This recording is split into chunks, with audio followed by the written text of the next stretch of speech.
সবাইকে স্বাগতম আরেকটা নতুন টিউটোরিয়ালে। আজকে আমরা এটা রেভিটের আরেকটা টিউটোরিয়াল, যেখানে আমরা স্ল্যাবের রিইনফোর্সমেন্ট দেওয়া দেখবো। তাহলে শুরু করি। আমরা আসলাম রেভিটে, আমরা একটা নতুন ফাইল ক্রিয়েট করব। ওকে, তো স্ল্যাবের রিইনফোর্সমেন্ট দেওয়ার জন্য ফার্স্ট আমাদের একটা স্ল্যাব ড্র করতে হবে। তো স্ল্যাব দেওয়ার জন্য আমরা কি করব, আগে থেকেই হচ্ছে একটা বিম আর কলামের গ্রিড ফ্রেম তৈরি করব। তো এই জন্য একটা আমরা গ্রিড নিচ্ছি ইজিলি করার জন্য। এদিক থেকে একটা গ্রিড নিলাম, এদিক থেকে আমরা 30x30 গ্রিড তৈরি করে নিব। তো আপাতত শুরুতে আন্দাজে দিয়ে দিলাম, পরে এটার ডাইমেনশন গুলো ঠিক করছি। ওকে, গ্রিড হয়ে গেছে। এখন এটাকে যদি সিলেক্ট করি, এই যে এই লাইনগুলো ঝামেলা করছে, আমরা সিম্পলি এগুলোকে হাইড করে দিতে পারি। ওকে, এই লাইনটা দেখাচ্ছে 32, তো এখানে আমরা 30 করে দিলাম, তাহলে এই ডিস্টেন্সটা 30 হয়ে গেল। এখন এখানে এটা ডিস্টেন্স 45, এটাকে আমি করে দিলাম 30। ওকে, এখন যে মাঝের স্কোয়ারটা এটা এক্স্যাক্টলি 30x30। ঠিক আছে, তাহলে ফার্স্ট আমাদের কি দিতে হবে, কলাম। তো আর্কিটেকচার থেকে কলামে আসলাম। ওকে, কলাম সিলেক্ট করলাম, প্রপার্টিস থেকে কলামের টাইপ সিলেক্ট করবো। লেটস সে এই যে একটা এরকম কংক্রিট কলাম 12x18। ওকে, তো এটা কি করবো, 4টা জায়গায় বসাইতে হবে, তাই না? তো গ্রিডের মধ্যে বসানোটা সহজ। তো এই অবস্থায় কলাম সিলেক্ট থাকা অবস্থায় কি একটু যে ডানে আসি, অ্যাড গ্রিডস একটা অপশন আছে। তো এটাকে সিলেক্ট করার পর আমি যদি এই পুরো লেফট থেকে যদি সিলেক্ট করি এই গ্রিডগুলোকে, তাহলে কি হয়ে যাবে, এটা এখানে কলামগুলো চলে আসে। সো কলামগুলো দেখতে পাচ্ছি না কেন? কলামগুলো দেখতে পাচ্ছি না কারণ আমরা হচ্ছে কোথায় আছে এখন, আর্কিটেকচার ফ্লোর প্ল্যান আছে, আর এটা কি স্ট্রাকচার একটা এলিমেন্ট। সো এটা এখানে দেখাচ্ছে না। তো আমরা যেটা করতে পারি, স্ট্রাকচারাল প্ল্যানস, এখান থেকে L1 স্ট্রাকচারে যদি আসি, নাই হয়ে গেছে। আচ্ছা, আমরা L1 স্ট্রাকচারে আবার যাই। এখন আবার কলাম সিলেক্ট হয়েছে, অ্যাড গ্রিডস, গ্রিডগুলো সিলেক্ট করলাম। এখন মাঝের গ্রিডে কলাম চলে আসছে। ওকে দিলাম, ঠিক আছে, কলাম দেওয়া হয়ে গেছে। এখন কি করতে হবে, এখন দিতে হবে বিম। তো সেম ভাবে এবার আমরা যাব স্ট্রাকচার, এখানে আছে বিম, বিমের টাইপ সিলেক্ট করব। এখানে কি টাইপের বিম দরকার আমাদের, এখানে সব আমি কি বিম দেখতে পাচ্ছি, ডাব্লিউ শেপ বিম দেখতেছি, কংক্রিট বিম দেখতে পাচ্ছি না। এটা একটু দুঃখের বিষয়। কংক্রিট বিম আমাদের কাছে নিয়ে আসতে হবে, যেহেতু দেখতে পাচ্ছেন। তো আমাদের কি করতে হবে, এটাকে ইম্পোর্ট বা ইনসার্ট করা লাগবে। ইনসার্ট লোড ফ্যামিলিতে গেলাম আমরা। লোড ফ্যামিলিতে নাই কিছু, আমরা যাবো লোড অটোডেস্ক ফ্যামিলি। এই যে ক্লাউডের যে আইকন দেওয়া আছে, অর্থাৎ এটা ইন্টারনেট থেকে ডাউনলোড হবে। তো it will take some time. আমি এখন সার্চ দিব বিম, এন্টার দিলাম। তো এখানে এই যে কংক্রিট রেক্টেঙ্গুলার, এটাকে সিলেক্ট করলাম, লোড ইম্পোর্ট দিলাম। ওকে, দ্যাটস ইট, ডান, চলে আসছে। হ্যাঁ, কংক্রিট 16x32, একটু বেশি, যাই হোক এটাকে আমরা মডিফাই করতে পারবো পরে। এটাকে সিলেক্ট করলাম 60, আচ্ছা ছোট সাইজের আছে 12x24, এটাকে সিলেক্ট করলাম। এখন কি করব, আমরা চলে যাব আর্কিটেকচারে। গ্রিডের একটা অপশন থাকা উচিত ছিল এখানে, যাই হোক এটাকে, এই লাইনগুলো ঝামেলা করছে, এটাকে হাইড করে দিচ্ছি। অর্থাৎ আমাদের যে সেন্টার দেখানোর লাইন, এক্সিস লাইন, এটা দরকার নেই। তো আমরা গেলাম আবার স্ট্রাকচারে, বিম 12x24 সিলেক্ট করলাম। এখন দেখো এই যে অন প্রিন্ট একটা অপশন আছে, রাইট? তো এটা আমি করছিলাম, এটাকে সিলেক্ট করার পর এখন আমরা যদি পুরো গ্রিডগুলোকে সিলেক্ট করি, সেখানে একটা বিষয় বলি। হ্যাঁ, এই জিনিসটা সবখানে এরকম থাকে, অটোডেস্কের সব সফটওয়্যারগুলোতে, বিশেষ করে অটোক্যাড বা এখানেও আছে। আমরা যদি লেফট অর্থাৎ বাম থেকে ডান থেকে বাম দিকে যদি সিলেক্ট করি, তাহলে এটা কিভাবে সিলেক্ট হয়, যে এলিমেন্টটাকে টাচ করছে সেই এলিমেন্টটাই সিলেক্ট হয়ে যাবে। ঠিক আছে, এই যে এখানে এই 3টে এলিমেন্টকে টাচ করছে, এই কংক্রিট সবাই সিলেক্ট হয়ে গেছে, রাইট? কিন্তু আমি যদি রাইট থেকে সিলেক্ট করি, রাইট থেকে সিলেক্ট হওয়ার সময় এটা কিভাবে কাজ করে, যে যে এলিমেন্টটাকে পুরোপুরি এই যে বক্সের মধ্যে বন্দি করবো, শুধুমাত্র সেটা সিলেক্ট হবে। ঠিক আছে, মানে দুই পাশ থেকে ড্র্যাগ করতেছি কোন ডিরেকশন থেকে, এটার উপরে কিন্তু ফাংশনটা চেঞ্জ হয়। এই পাশ থেকে যদি আমি ড্র্যাগ করি, এই ক্ষেত্রে কি আমি কিন্তু পুরো এই গ্রিডটাকে বক্সের মধ্যে আনতে পারি, তো এটা সিলেক্ট হবে না। বাট লেফট থেকে যদি করি, তাহলে যাকে টাচ করতেছে সিলেক্ট হয়ে গেছে। ওকে, সিলেক্ট হয়ে গেলে এদের গ্রিডের মাঝে আমাদের বিম চলে এসেছে, ফিনিশ। ওকে, বিম কলাম একটা ফ্রেম তৈরি হয়ে গেল। এখন আমি যে 3D তে গিয়ে দেখি ঠিক কেমন তৈরি হয়েছে। Looks fine. আমরা গ্রিডটা এখানে মুখ্য বিষয়, আমাদের স্ল্যাব মুখ্য বিষয়। আবার L1 স্ট্রাকচার ফিরে গেলাম, এখন আমরা দেবো স্ল্যাব। তো আর্কিটেকচারে ফিরে গেলাম, এখান থেকে এখানে স্ল্যাব নাই, স্ট্রাকচার স্ল্যাব আছে, স্ল্যাব সিলেক্ট করলাম, 6 inch foundation slab. Okay fine, সমস্যা নেই। তো এটা কি করতে হবে, আমাদের ড্র করতে হবে। তো এখান থেকে আমরা এই যে একটা রেক্টেঙ্গেল আছে, এটা নিলাম। এটা কি করবো, এই সেন্টার থেকে ধরে এই সেন্টার পর্যন্ত টেনে দিলাম, একটা রেক্টেঙ্গুলার বক্স হয়ে গেছে, ওকে দিলাম, এই বক্স বরাবর স্ল্যাব তৈরি হয়ে গেছে। এখন রেইনফোর্সমেন্ট দেওয়ার জন্য কি করতে হবে আমাদেরকে নিতে হবে সেকশন। আমরা সেকশন নিচ্ছি, ওকে সেকশন নেওয়া হয়ে গেছে। সেকশনের এখানে ডাবল ক্লিক করলে সেকশন ভিউতে চলে আসছে। এখন এখানে আমাদের কলাম বিম সব দেখাচ্ছে, তো এত কিছু আসলে দরকার না, রাইট? আমরা দুইটা কাজ করতে পারি, আইদার আমরা এই যে এখানে যে সেকশন আছে এটা যদি সিলেক্ট করি, একটা বক্স দেখাচ্ছে না, তার মানে কি এই বক্সের ভিতরে যা আছে সেটা আমাদেরকে ভিউতে দেখাবে। তো এটাকে যদি টেনে এনে দিই তাহলে কি এইটুকু বক্সের মধ্যে যা আছে সেটা আমরা এখন সেকশন দেখতে পাবো। তাহলে সামনের দিকে যে একটা বিম ছিল আর কলাম ছিল সেগুলো কিন্তু দেখাচ্ছে না এখন আমার এই সেকশন ভিউতে, রাইট? কারণ কি এই যে বিম আর এটার সাথে যে কলাম ছিল, সামনের দিকে এই বিম আর এই কলাম এইটাকে আমরা এই ভিউর বাইরে নিয়ে চলে গেছি, ফলে এটা দেখাবে না। তাহলে এটা কি অনেকটা ক্লিন হয়ে গেল লেআউটটা আমার, রাইট? তো এইটা কি ছিল দেখবে হাইড করে দিচ্ছি, এটারও দরকার নাই। Hide in the view, hide in the এলিমেন্টের ক্যাটাগরির মধ্যে পার্থক্য কি সেটা একটু বলি, এটাকে তার আগে হাইড করে দিই। এই যে এই গ্রিড আর এই গ্রিড এটা একই ক্যাটাগরি জিনিস, তাই না? এটাও গ্রিড এটাও গ্রিড। তো আমি যদি এটাকে সিলেক্ট করে হাইড ইন এলিমেন্ট দিই তাহলে ওই এলিমেন্টটা ও একা শুধু হাইড হয়ে গেল।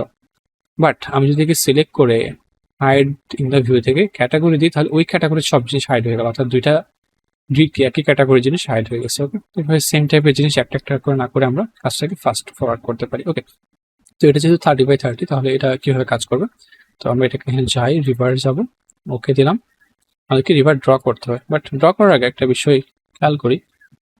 ওই যে স্কেচ করতে যাই, এটা রোজ সিলেক্ট করলাম, এখানে একটা গ্রিন লাইন আসছে। গ্রিন লাইনটা আমার কাছে পেটি মাছ ঠিকঠাকই দেখাচ্ছে, হ্যাঁ। তো অনেক সময় দেখা যেতে পারে যে এটা কি গ্রিন লাইন বলতে ক্লিয়ার কভার এটা ঠিকঠাক নাও থাকতে পারে। এটা কিভাবে ঠিক করা যেতে পারে, এটাকে আমরা ক্লোজ করবো, এই স্ল্যাব ঠিক করবো।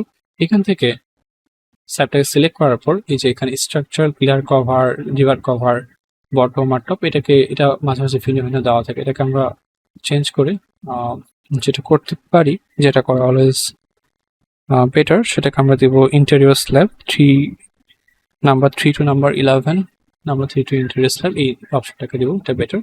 আর রিভার cover top face bottom face দুইটার জন্যই সেম দেবো আমরা, 3 to 11 interior slab. Okay, done. এখন যদি এটাকে আমরা সিলেক্ট করি, সিলেক্ট করে রিভারে যাই, ওকে, এখন এটা ঠিকঠাক হওয়া উচিত। আগেরবার কিন্তু কভার অনেক বেশি ছিল, ক্লিয়ার কভার। ওকে, এবার আই থিঙ্ক ঠিক আছে। তো এইটার ক্ষেত্রে কিরকম হবে, তো এখানে একটা বিষয় আমাদের দরকার শুরু করার আগে, একটা রেফারেন্স যেটা করতে পারি, অ্যানোটেট। আমরা আগের ভিডিওতে হচ্ছে রেফারেন্স প্লেন নিয়েছিলাম, এখানে একটা নতুন কিছু নিব, সেটা থেকে ডিটেল লাইন নিব। এটা অ্যাকচুয়াল ফিজিক্যাল কোনো এলিমেন্ট না, এটা আমাদেরকে ড্রয়িং করতে হেল্প করবে। তো আমরা কি করব, যে পিক লাইন নিব, অর্থাৎ এই লাইনটার পিক লাইন মানে একটা লাইন যেটা আছে সেই লাইনের মতো একটা লাইন ড্র করবো, এবং এটার ক্ষেত্রে অফসেট কত নিব, এখান থেকে এইরকম একটা লাইন টানবো আমরা এইটার ফেস থেকে কত, এইটার যে লেন্থ আছে তার L/4, 4/1 পুরোটা 30, 4/1 হচ্ছে 7.5, তাহলে অফসেট দিয়ে দেবো 7.5, এন্টার দিলে 7 feet 6 inch হয়ে গেছে। তাহলে এখন যদি এখানে ক্লিক করি তাহলে কি এখান থেকে 7.5 feet পরে একটা লাইন হয়ে গেছে, এখান থেকেও 7.5 feet পরে একটা লাইন। ওকে, এইটুকুর কাজ শেষ। এখন এটা কি করতে হবে, এটাকে ধরে একটু টেনে তুলে দিতে পারি জাস্ট সুবিধার জন্য। ওকে, তাহলে এখন আমরা আবার সিলেক্ট করলাম, রিভারে গেলাম, এবার আমরা অ্যাকচুয়াল রিভারটা ড্র করব। তো এবার আমরা যাব স্কেচে, এটাকে হোস্টকে সিলেক্ট করলাম। এখন কি হবে, এটা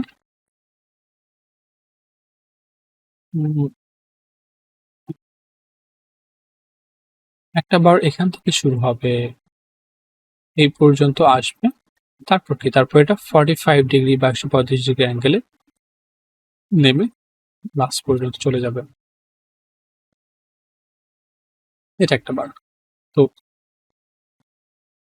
এক্স্যাক্টলি এরকম দেখতে, এটাকে ওকে দিলাম। এখন আবার সেম ভাবে আমাদের কি করতে হবে, এটাকে বারটা প্রপারলি ভিজিবল করার জন্য আমরা ডিটেল লেভেলটাকে ফাইন করে দেবো, এটাকে করে দিতে পারি ওয়্যার ফ্রেম। ওকে, বেটার। সেম ভাবে 3D ভিউতে সেটাকে আমরা করে দিতে পারি ফাইন, এবং ওয়্যার ফ্রেম করে দিলে এখানে আমাদের বারগুলো প্রপারলি দেখাবে। আমরা সেকশন থেকে এই বারটাকে সিলেক্ট করে আমরা লেসে আমাদের বারগুলো কি থাকবে, অল্টারনেটিভ ম্যানারে থাকবে, রাইট? এইটা উপর থেকে নিচে আসে, আরেকটা বার কি নিচ থেকে গিয়ে উপর দিকে উঠে যাবে, রাইট? তো এটার ক্ষেত্রে তাহলে কি করতে হবে, আমাদেরকে স্পেসিংটা মাথায় রাখতে হবে। যখন আমরা অল্টারনেটিভ ম্যানারে দুইটা বার দিই তখন কি, লেসে যদি দুইটা মানে সেম টাইপের দুইটা বারের মধ্যে যদি আমাদের স্পেসিং 5 করে হয়, 5 ইঞ্চ করে, তাহলে দুইটা সেম টাইপের বার, তাহলে সেগুলোর মধ্যে স্পেসিং কত? 10 করে হয়ে যাবে, অর্থাৎ অল্টারনেটিভ ম্যানারে থাকার জন্য সেম টাইপের বারগুলোর মধ্যে স্পেসিং 10 হয়ে যাবে, অর্থাৎ ডাবল হয়ে যাবে, তাই না? তো এই ক্ষেত্রে আমরা যদি স্পেসিং লেসে রাখতে চাই যে 5 ইঞ্চ করে, হ্যাঁ আচ্ছা, এটার বার টাইপও সিলেক্ট করতে পারে, কত নাম্বার বার, লেসে 3 অথবা 4 নাম্বার বার দিতে পারি, 3 নাম্বার বার দিলাম। এই বারটা দেওয়ার পর এটা লেআউট থেকে করে দিচ্ছে কি ম্যাক্সিমাম স্পেসিং, আর এটাকে করে দিচ্ছে লেটস সে 10 10 না, লেটস সে আমরা হচ্ছে 10 ইঞ্চি স্পেসিং দিব, 5 ইঞ্চ অনেক কম হয়ে যায়। আচ্ছা, দুই জায়গায় চলে এলাম, আচ্ছা বারটা আমি দেখতে পাচ্ছি না, বার নাই হয়ে গেছে। আচ্ছা, বার ফিরে আসছে, বারটাকে সিলেক্ট করলাম, স্পেসিং হচ্ছে 10 ফিট হয়ে গেছে, 10 ইঞ্চ। আচ্ছা, 5 ফিট হলে আমাদের সেম ম্যানারের বারগুলোর মধ্যে স্পেসিং 10 হইতো, তাহলে 10 করে যদি নেই তাহলে সেম টাইপের বারগুলোর মধ্যে স্পেসিং 10 দিয়ে 20 হয়ে যাবে। ওকে, ডান। এটা একটা গেল। এবার আবার সেকশনে ফিরে আসি, এবার অন্য টাইপের পার্ট। সো আবার এখন আমাদেরকে এক ডিরেকশন থেকে হলে এবার অল্টারনেট ডিরেকশনের জন্য আমাদেরকে রিভার দিতে হবে। রিভার সিলেক্ট করলাম, স্কেচ দিলাম, আবার এটার হাউস সিলেক্ট করলাম। এটা কি করবো, এটার এবার এই টপ থেকে শুরু করব, L/4 পর্যন্ত আসবে, তারপর কি 135 ডিগ্রি অ্যাঙ্গেলে নিচ পর্যন্ত নামবে। নিচ কিন্তু দেখো উপরের এই লাইন নেবো, এটা তোমার রিভার, আর ক্লিয়ার কভার কোনটা, এই নিচেরটা, কোন হচ্ছে 135 135। এখন এটা শেষ পর্যন্ত চলে যাবে। ওকে, এইভাবে এটাকে এখন সিলেক্ট করব, সিঙ্গেল থেকে ম্যাক্সিমাম স্পেসিং কত ছিল, 20 ইঞ্চ, এন্টার। ওকে, এখন থ্রিডিতে যদি আসি, এটাকে ভালো মতো দেখার জন্য আমরা চাইলে একটু কালার দিতে পারি, ওভারহেড ভিউ গ্রাফিক্স এলিমেন্ট, এটা হাইড করে ফেললাম, আমরা overhead graphics in view by element, pattern দিব সলিড ফিল, কালার দেব পছন্দের একটা কিছু। ওকে, এই কালারে চলে আসছে।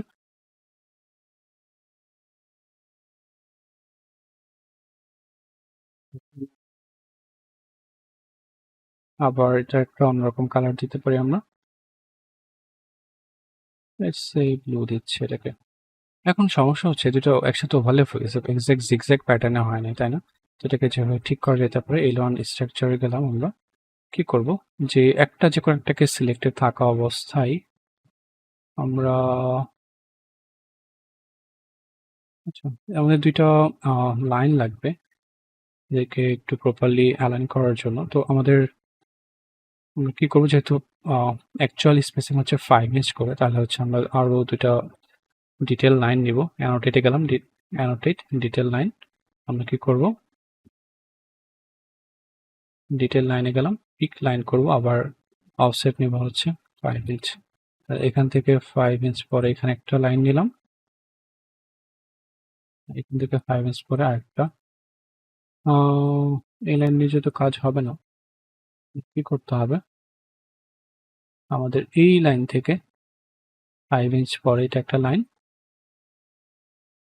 আর এই লাইন থেকে 5 ইঞ্চ এদিকে একটা লাইন। ওকে, এখন কি করবো, একটু হিজিবিজি হয়ে গেছে, এটা চাইলে কালার চেঞ্জ করতে পারি, বাট এটার দরকার খুবই সামান্য। হ্যাঁ, তো এই একটা বারকে সিলেক্ট করব, একটা বারকে টেনে এদিকে 5 ইঞ্চ পর্যন্ত নামায় আনবো, আর যেই অন্য এক যেটা বার আছে সেটাকে এখানে 5 ইঞ্চ মতো আনবো, তাহলে ইভেন্চুয়ালি স্পেসিং হয়ে যাবে। ওকে, এবার যদি আমরা থ্রিতে যাই, এবার দেখতেছি জিগজ্যাগ প্যাটার্নে আছে, রাইট? এটা গেল একটা বিষয়। এখন আমাদের কি এটা আমাদের কি লেটস সে এই বরাবর গেল লেফট টু রাইট, এবার কি আপ টু ডাউন সেম বারগুলো দিতে হবে। তো এটাকে আমরা একটু অটোমেট করতে পারি, বারগুলোকে সিলেক্ট করলাম, দুইটা বারকে সিলেক্ট হয়ে গেল, কন্ট্রোল চেপে সিলেক্ট হয়নি, কন্ট্রোল চেপে দুইটাকে সিলেক্ট করলাম, এবার কি এটাকে করবো কপি, কপি করে যে কোনো জায়গায় সিম্পলি পেস্ট করে দিতে পারি। পেস্ট করার পর কি করতে হবে, এই সিলেক্ট থাকা অবস্থাটাকে করে দেবো রোটেট, রোটেটে গেলাম, তারপর যে কোনো দুইটা লাইন সিলেক্ট করব, তারপর এটাকে সিম্পলি 90 ডিগ্রি ঘোরাই দেবো। ঘোরাই দেওয়ার পর কি এটা এই অবস্থায় থাকতে এটাকে কি করবে, মুভ করতে হবে। এই মুভ অপশনে যাব, এই মাথাটাতে স্ন্যাপ করব, স্ন্যাপ করে এটাকে ধরে এনে এখানে দিয়ে দেব। এখন এটাকে যদি ঠিকঠাক না মনে হয় এটাকে আমরা হালকা খানিকটা অ্যারো দিয়ে অ্যাডজাস্ট করে নিতে পারি। ওকে, উই আর ডান। আর যদি এটা বিমের ভিতরে চলে গেছে তাহলে এটাকে ধরে এই দিক পর্যন্ত টেনে ছোট করে দিতে পারি। That's it. এখন যদি 3 তে যাই, আমাদের সুন্দর মতো